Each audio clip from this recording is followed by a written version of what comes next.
Ya, ¿Cómo están? ¿Qué tal? ¿Cómo estoy están? bien. Sean bienvenidos, bienvenidas. Lo que hay tras cada noticia en este martes 24 de septiembre, lo que ha sido las horas posteriores a este largo festejo de fiestas patrias. Estas fiestas patrias XL, como se denominaron. Y como cada martes, el comentario, el análisis en profundidad del momento político, social, con el exministro, dirigente del Partido Comunista, Marcos Barraza. Marco, gusto de saludarlo. Bienvenido como cada martes a Radio Nuevo Mundo. Buenos días, Carlos. Un agrado estar en Radio Nuevo Mundo, como dices tú, en, en las postrimeras de un 18 largo y muy celebrado, de mucho descanso, pero que también agota ese descanso, y con todo el ánimo de comentar las noticias y de saludar, por cierto, a todas y a todos quienes escuchan Radio Nuevo Mundo dentro y fuera de Chile. Hay harto tema, Marcos, pero partamos por lo que fue las fiestas patrias, pues estas denominadas XL, porque hubo un balance bastante positivo en la comuna de Santiago, también en otros lugares respecto a las jornadas largas, varios días en el principal parque urbano del país, como es el Parque O'Higgins de Santiago. ¿Qué nos puede contar de este aspecto en medio de una situación global un tanto complicada? Porque finalmente también hubo una extensión de lo que ha venido viviendo el país respecto a las situaciones de seguridad pública, pero hubo un balance, hoy vimos el día de ayer lunes bastante positivo, tanto de las autoridades como de los locatarios. Entiendo que fueron 6 días, ¿no? Sí, fueron 6 días. Las fondas se inauguraron el día lunes 16, si no me equivoco. Comenzaron el martes 17, digamos, de apertura al público, y se extendieron por 6 días hasta antes de ayer, domingo por la noche. Terminó con la clausura, fue con un concierto de los Jaiba, una parrilla musical muy extendida durante todos los días. eh, y diría yo que el saldo es muy positivo. Los resultados fueron muy favorables, desde varias ópticas distintas. Eh, la mayoría de las personas, las fondas tuvieron una concurrencia, las del Parque O'Higgins, las que organiza la Municipalidad de Santiago, bajo la conducción de la alcaldesa Gracie Hasler, de aproximadamente 50.000 personas por día. Son volúmenes altísimos de desplazamiento humano. Eh, y hubo mucho esfuerzo y dedicación por los detalles, de manera tal de que nada estuviese dejado a la incertidumbre. Creo que la valoración que tiene la ciudadanía positiva de las fondas depende de una cuestión central, y esas que fueron fondas a todo evento seguras, donde prevaleció la tranquilidad de las familias, de no exponerse a ninguna situación de riesgo. Y eso no es azaroso, no es una cuestión, digamos, que sea resultado de la no intervención, sino que más bien el municipio desplegó grandes y máximos esfuerzos. Por ejemplo, el día 17 se comenzó el empadronamiento de los niños y niñas que asistían a las fondas con sus padres. Es decir, se les ponía una pulsera, y esa pulsera permitía, por si había algún extravío, ubicarlos con celeridad y prontitud. Estaban los niños empadronados, las niñas empadronadas en consecuencia. Había un despliegue de carabineros, de seguridad municipal muy importante. eh, Había puesto médico, estaban las condiciones íntegras para que la gente estuviese transitando de manera tranquila, y eso nos permite evaluar con un saldo positivo en términos de tranquilidad, de protección y de seguridad, que vivieron las personas que concurrieron a las fondas. En segundo lugar, eh, un saldo positivo desde el punto de vista de la experiencia que vivió cada una de las personas que concurrieron. Los puntos de prensa, las entrevistas en las calles mostraban mucha satisfacción con el espectáculo, con la celebración del cumpleaños de Chile, y especialmente con la calidad de las actuaciones musicales, y con la tranquilidad que vivían las personas. Y en tercer lugar, los propios fonderos y fonderas, que hacen un saldo muy positivo de las ventas. Y es difícil que los fonderos y las fonderas valoren las ventas. Siempre Siempre pierde. tienen cuesta mucho. Entonces, estamos muy contentos, muy contentas. Creo que fue un gran hito, una semana completa de tradiciones chilenas, de comida popular, eh, de seguridad pública, es decir, un esfuerzo de tranquilidad que reditúa desde el punto de vista de la calidad de vida de las personas. Y eso con la certeza de que se hizo un buen trabajo que la ciudadanía, las vecinas y los vecinos valoran. Las fondas ya bajo la conducción de la alcaldesa Iracy Hasler son tres ocasiones que se han realizado, hasta la tercera, y creo que siempre ha ido de menos a más. Eh, y que en la síntesis total de esto es que fue un buen 18 y 19 de septiembre, que la ciudadanía estuvo participando de manera activa y que el municipio cumplió con un estándar de alta calidad y de mucha seguridad pública. Yo creo que eso es lo que más importante a propósito de los temores que la ciudadanía presenta frente a la delincuencia. En Santiago se vivió con mucha tranquilidad. Recuperar un espacio público, Marcos, importante, una fiesta popular importante, pero además el día lunes en la mañana, donde efectivamente estaban contentas las fonderas y los fonderos, cosa que no es fácil, eh, no había de otra forma, más de 250.000 personas controladas, pero la alcaldesa habló de un elemento que por lo menos a mí me llamó la atención.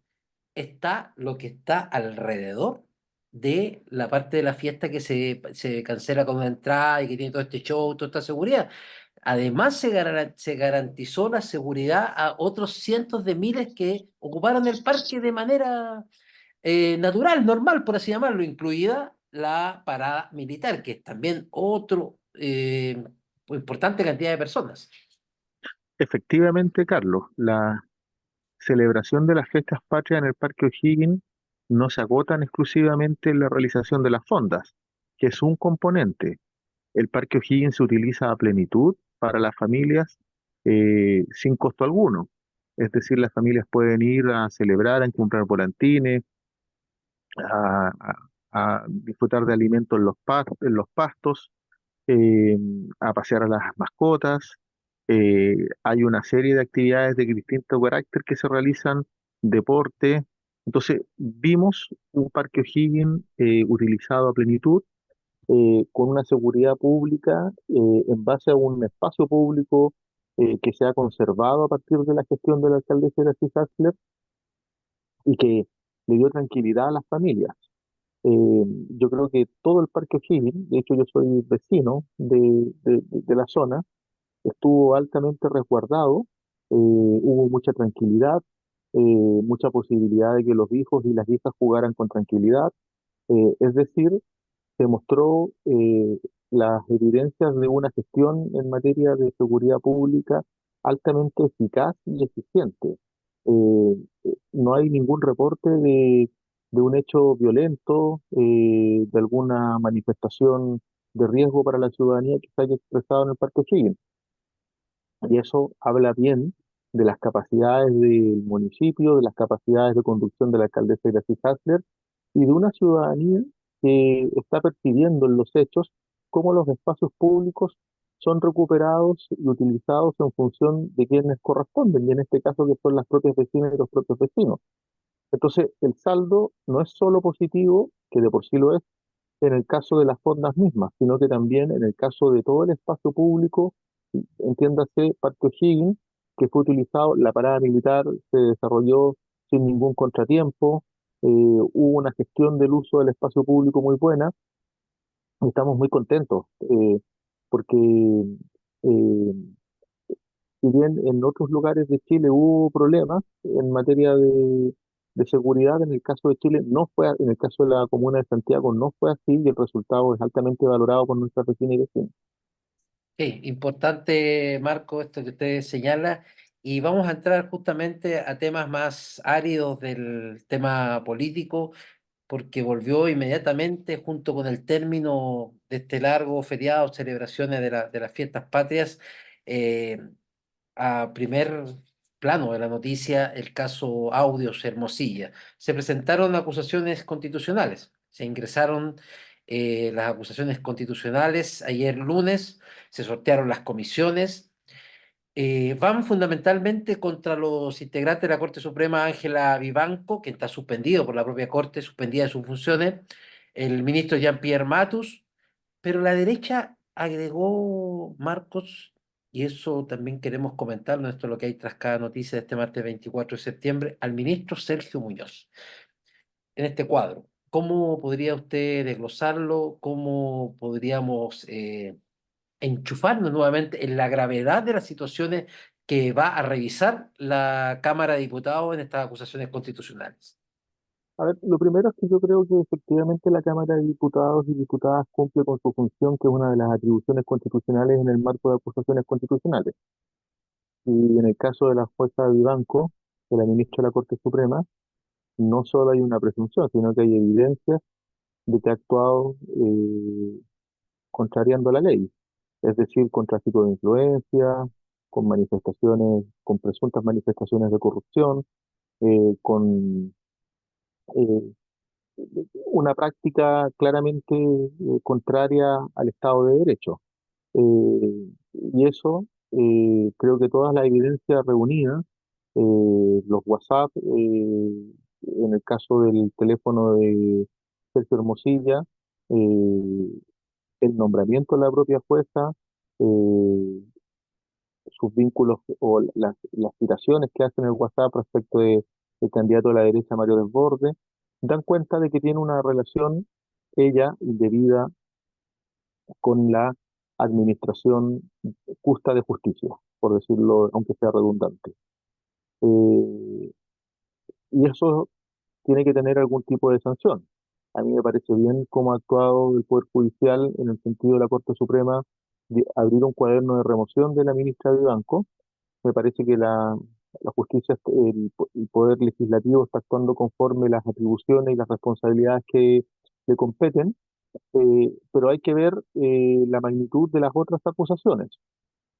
Eh, eh, no sé todavía cuál es o sea, o no conozco en detalle la, los fundamentos de la acusación del juez Muñoz.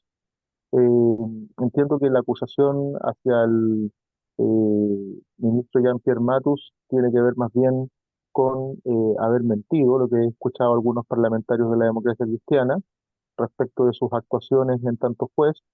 Eh, y yo creo que lo razonable es que si hay mérito, tiene que aplicarse la responsabilidad política, porque una acusación constitucional es una responsabilidad política.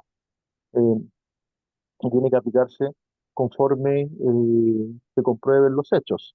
Eh, lo, lo que no puede ocurrir es que la ciudadanía se quede con una sensación de injusticia. Esto es muy corrosivo desde el punto de vista de la calidad de la democracia. Distancia a las personas de la democracia, las pone en colisión con el sistema político, eh, eh, porque es uno de los poderes del Estado el que está siendo, digamos, que está cuestionado y está severamente cuestionado por actuaciones de los propios ministros del Poder Judicial. Entonces, en el caso de la jueza Vivanco, a mí me parece que hay méritos suficientes. Creo que hay que despejar los méritos de los otros ministros, eh, pero lo que no debe ocurrir es que uno se confunda en las motivaciones. Y en mi opinión, las acusaciones de las derechas más bien tienen que ver con el interés de ensuciar a todo el mundo. Y con esto no estoy defendiendo a nadie en particular, porque creo que hay que despejar el mérito de cada acusación. Pero la derecha lo que busca es empatar la situación. Está tratando de fustigar, digamos, a juezas y jueces de distinta, eh, no de distinta orientación, sino que jueces y juezas que pueden tener, digamos, que de alguna manera generen una confusión social respecto a las responsabilidades que son distintas en el Poder Judicial. Así es, la situación de la jueza Vivanco efectivamente es más comprometedora, hay juicios bastante importantes por medio.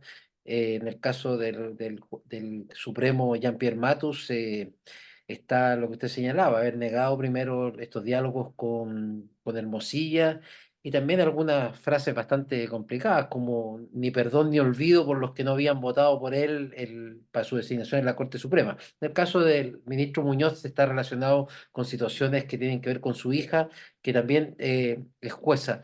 A propósito de esto de la derecha, de este manejo que tienen de los medios, de la agenda, o de la agenda a través de los medios, han sido numerosos los intentos, Marcos, si usted se ha dado cuenta el último mes, por desacreditar los resultados del informe del PNUD Chile, del Programa de las Naciones Unidas para el Desarrollo. El domingo reciente, este domingo, en el cuerpo reportaje del Mercurio, un investigador del Centro de Estudios Públicos, ánimo ligado al gran empresariado, Aldo Mascareño, eh, basó su crítica desconociendo una cosa que ya, no sé cómo denominarla, Marco, como que ya no se discute, o sea, como que él dice que la distinción entre élite y pueblo es algo que solo lo reflejan los políticos. Eh, y a propósito, le quiero agregar un dato a propósito. El 1% más rico del planeta posee más del 95% de la riqueza del mundo y concentra cada vez más poder político. Estos datos los revela el análisis de la Oxfam, que es una influyente ONG británica que trabaja con métodos muy parecidos a los del PNUD y que se publicaron este lunes cuando arranca también esta semana clave de la Asamblea de las Naciones Unidas. La ONG británica Oxfam dice que las cifras revelan un panorama alarmante de la desigualdad global y el informe está basado en datos del banco suizo UBS. ¿Qué le parecen a usted? Yo le mezclé estos temas porque efectivamente el informe del PNUD, el Programa de las Naciones Unidas, es un informe muy serio. Usted lo conoce muy bien, además me interesaría que usted también pudiera Yo, desarrollarlo y explicarlo. Yo sé que lo ha hecho en otros programas con Julio, pero en esta ofensiva que hay, no es bueno, o sea, es bueno ir a cómo se desarrolla la investigación de campo en muchos años, además. o sea, el informe del PNUD efectivamente es uno de los estudios cualitativos y cuantitativos más rigurosos que se tienen en investigación longitudinal en Chile. Y digo longitudinal porque los estudios sobre satisfacción y calidad de vida, que es básicamente lo que analiza el satisfacción e insatisfacción en contraste con la calidad de vida de las personas, son estudios que datan del año 99.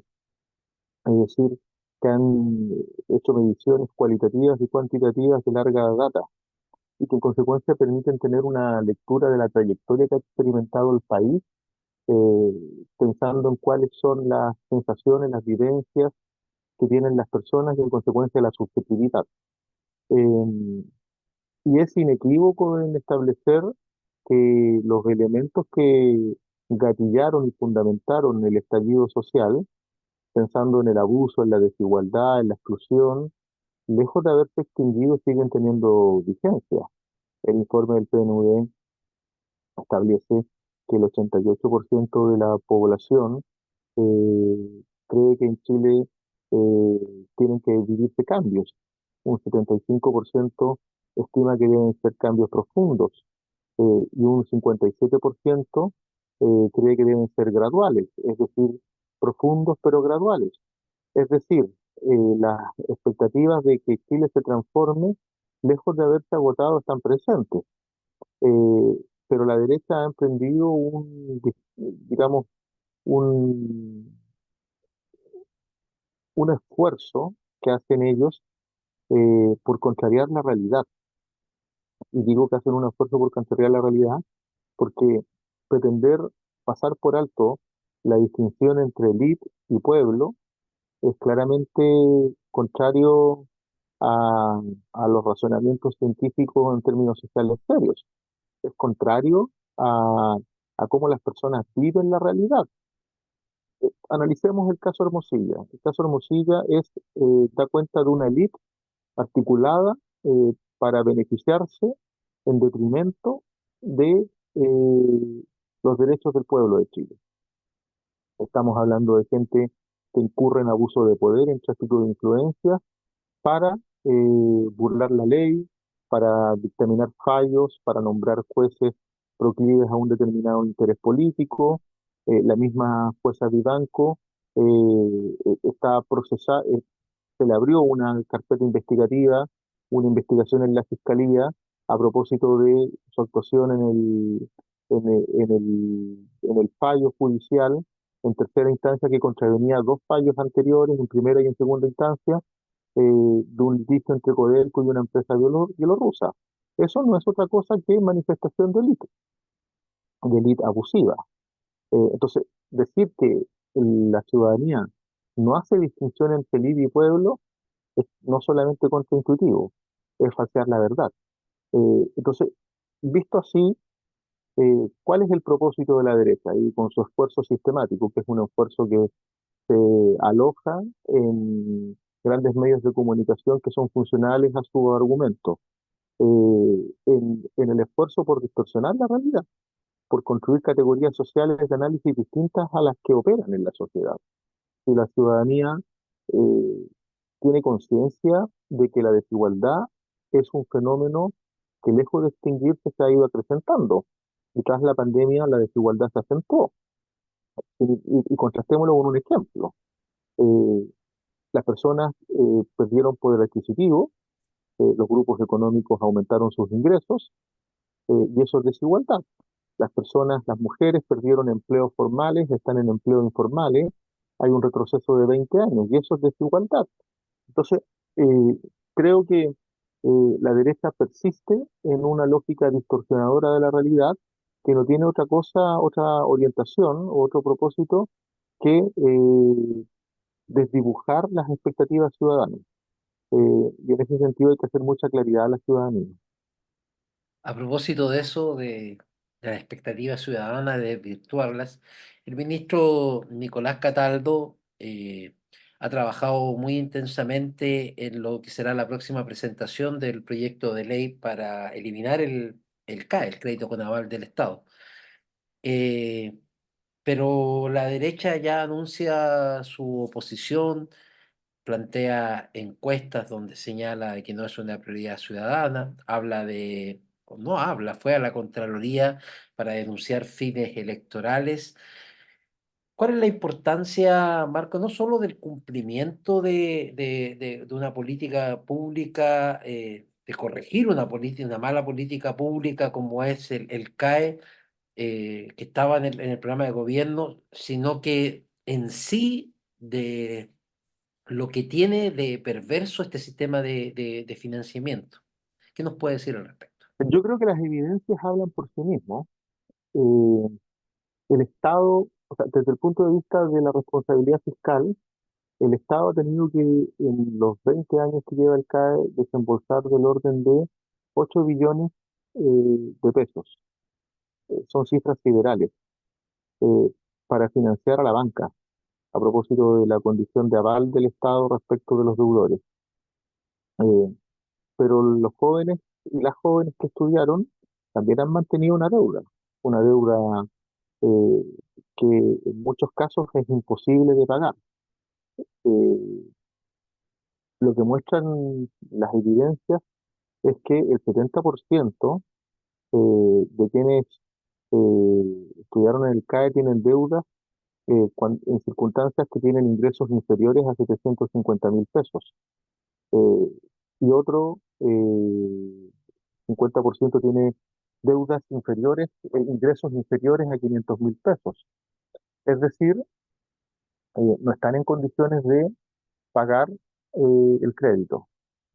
Y esto no es un dato menor, estamos hablando de una política pública que claramente no solo no fue efectiva desde el punto de vista de las capacidades que tenía el Estado para financiarla, sino que fue abusiva desde el punto de vista de los ingresos de las familias y de las jóvenes y de los jóvenes. Fue una política pública que en los hechos ha beneficiado a la banca, ha endeudado a las familias y ha debilitado las finanzas públicas. Y yo creo que el gobierno hace muy bien no solo en cumplir un compromiso que de por sí es importante, sino que en el cumplimiento de ese compromiso el gobierno le dé respuestas a familias vulnerables. Y esa respuesta tiene que ver con mitigar los impactos de la deuda. Eh, yo creo que es distinto desde el punto de vista de quien tenga observaciones, plantear incentivos para quienes han pagado, de manera tal de que también reciban algún tipo de compensación. Pero oponerse claramente es insensibilidad con la deuda de las familias. Es claramente poner al centro intereses ideológicos desde el punto de vista del neoliberalismo por sobre consideraciones de bienestar y de calidad de vida de las familias. Entonces, el gobierno hace muy bien en presentar este proyecto. Eh, Creo que va a permitir construir un sistema de financiamiento para aquellas familias que no tienen gratuidad, que no tenga esta condición abusiva que por sí tiene el CAE y que dé respuestas conforme las deudas de los jóvenes y las jóvenes y que le dé tranquilidad a las familias. Yo creo que el gobierno hace muy bien en el anuncio que se está haciendo. A propósito de eso, los próximos días se va a presentar el presupuesto de la Nación 2025. Es el último que será propuesto y ejecutado en integridad por el actual gobierno. ¿Qué expectativas tiene el Partido Comunista o qué expectativas cree usted que tiene la ciudadanía respecto de este presupuesto que va a ser manejado mediante este superávit fiscal, que es parte de la regla económica con la que se maneja Chile, en un periodo donde, recordemos, post pandemia ha venido contrayéndose el gasto fiscal?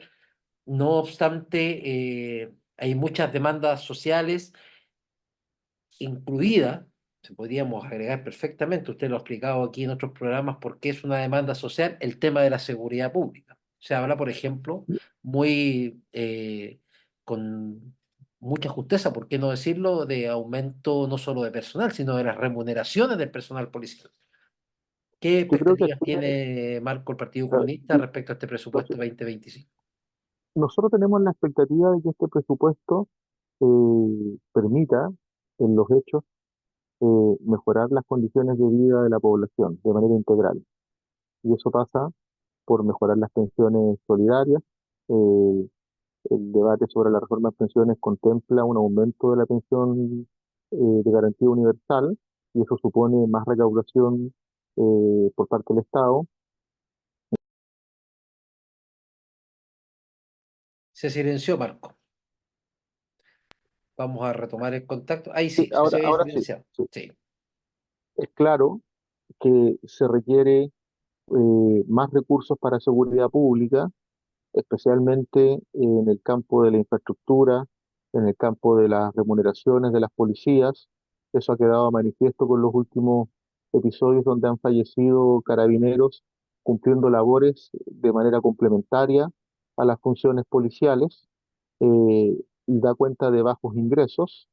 Eh, Creo que es muy evidente que Chile requiere un sistema de cuidado que le permita a las familias tener tranquilidad y especialmente a las cuidadoras sobre el cuidado de sus seres queridos para las personas con dependencia. Y eso supone un presupuesto activo en materia social. Y agrego, incluyo dentro de materia social la seguridad pública, porque la seguridad pública, como norma, en mi opinión, como regla general, es un derecho habilitante de otros derechos. Si una persona no vive tranquila en en su vivienda, si no vive tranquila en el espacio público, si no puede transitar para ir a la escuela, si no puede transitar con seguridad para ir al consultorio, está privado de un derecho y ese derecho priva de otros derechos. Entonces, yo creo que las prioridades del gobierno están claras. El problema está en que el gobierno en particular se ha encontrado con un obstruccionismo sistemático y permanente de la derecha. Rechazó la reforma tributaria, entrampó el pacto tributario y, por ejemplo, ahora la derecha debiese dar una señal que dificulto que quiera dar, que es aprobar la ley de cumplimiento tributario, que no es otra cosa que recaudar lo que corresponde. Entonces, si efectivamente se pone al centro los intereses de la ciudadanía, eh, la derecha debiese dar señales explícitas en materia de legislación que permitan fortalecer el presupuesto del Estado. La expectativa nuestra es que se cumpla con el interés de la ciudadanía, y el interés de la ciudadanía pasa, entre otras cosas, por tener un Estado con más recursos que le permita cumplir con las obligaciones y derechos que la ciudadanía expresa. Entonces, nuestro propósito no es otro que fortalecer y apoyar eh, las capacidades del gobierno para tener un presupuesto del Estado consistente con las urgencias sociales. Hay una evidente manipulación política y de los tiempos parlamentarios, producto de la mayoría con que goza la oposición en ambas cámaras, fundamentalmente en el Senado. La ministra Jara, por ejemplo, llamó a que la negociación de la reforma previsional, si alguien está pensando en hacer un gallito político con el gobierno, creo que es una mala evaluación de lo que piensa la ciudadanía, señaló la ministra Jara. Por otro lado, usted mencionaba la ley de obligaciones y cumplimiento tributario, que es simplemente o complejamente que cada cual, cada empresa, cada persona pague según lo que corresponde. No obstante, la derecha dice que va a apoyar, pero sin apuro. Ya, ese es un argumento mañoso, porque las- los agobios que tiene Chile requieren apuros, requieren urgencias. La ley de cumplimiento tributario se ha debatido profusamente. No es que no haya estado sometida al ejercicio legislativo ni que se esté improvisando su legislación, sino que ha habido un debate concienzudo. Eh, ha habido acuerdos políticos y pese a ello, el relajar los tiempos de legislación claramente no se condice con una voluntad de abordar las urgencias de la ciudadanía. La gente requiere con celeridad mejoramientos en su calidad de vida, de manera integral, como señalaba antes. Y en eso el gobierno tiene un compromiso, pero la derecha busca obstruir al gobierno. Muy bien, Marco Farraza, queremos agradecer esta conversación en este martes 24 de septiembre con la audiencia de Radio Nuevo Mundo. Siempre muy importante tener una palabra clarificadora respecto a los temas que están en la contingencia, que van moldeando el acontecer político y ciudadano. Muchas gracias, Marcos. Gracias a ti, Carlos. Nos vemos la próxima semana. Un abrazo. Un abrazo y a ustedes les decimos, siga, por cierto, en la compañía de Radio Nuevo Mundo.